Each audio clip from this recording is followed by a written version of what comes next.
একটা ঘন জঙ্গলে 4 বন্ধু একসাথে থাকত। হাতি, খরগোশ, বানর আর হরিণ। তারা সব সময় একসাথে খেলতো, খেত আর একে অপরকে সাহায্য করত। একদিন সব বন্ধু মিলে ঠিক করলো কোথায় ঘুরতে গেলে বেশি মজা হবে। হাতি, বন্ধুরা, আজ ছুটি, চলো নদীর ধারে ঘুরতে যাই। খরগোশ, চল আমি আগে পৌঁছাবো, আমি খুবই দ্রুত। বানর, আমি গাছ বেয়ে যাব। হরিণ, আমি একটু ধীরে হাঁটি, তবুও আসবো। তারপর 4 জন একসাথে হাঁটতে হাঁটতে বেরিয়ে পড়ল।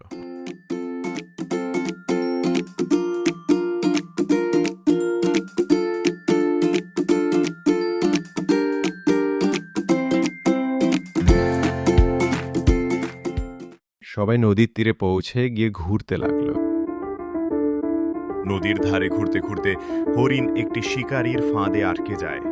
আমি জালে আটকে গেছি, বাঁচাও, আমি জালে আটকে গেছি। খরগোশ হরিণের গলার শব্দ শুনে তাড়াতাড়ি ছুটে চলে আসে। খরগোশ, আমি দৌড়ে গিয়ে সবাইকে খবর দিচ্ছি।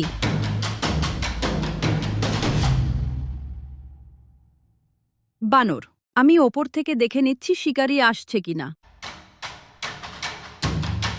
হাতি, আমি সুর দিয়ে চেষ্টা করছি জাল ছেড়ার। সবাই একসাথে জাল ছেঁড়ার চেষ্টা করে। খরগোশ দাঁত দিয়ে কাটে, হাতি টানে, বানর উপরে থেকে সাহায্য করে।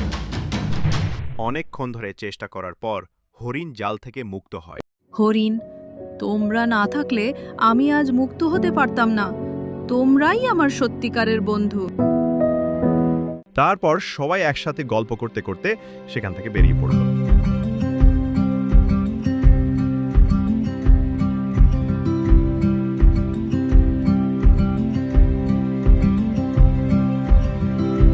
খরগোশ, একসাথে বলেই আমরা পারলাম। বিপদে পাশে থাকা, সেটাই তো আসল বন্ধুত্ব। আমরা একসাথে থাকলে কেউ আমাদের হারাতে পারবে না।